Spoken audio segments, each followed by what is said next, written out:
Oh, what a beautiful pictures. I like that.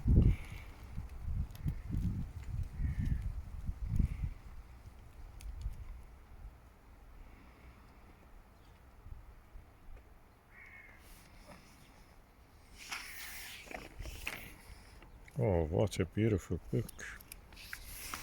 I love the pictures and the print. The page is soft and non-reflective. Is not reflective, so you can easily read. The fonts are relatively big.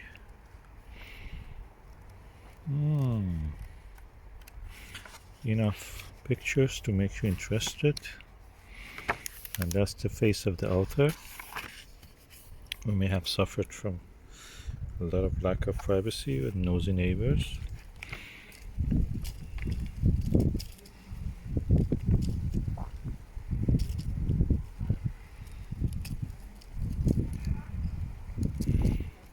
How many pages? Total 56 pages. If you count this one as the last page.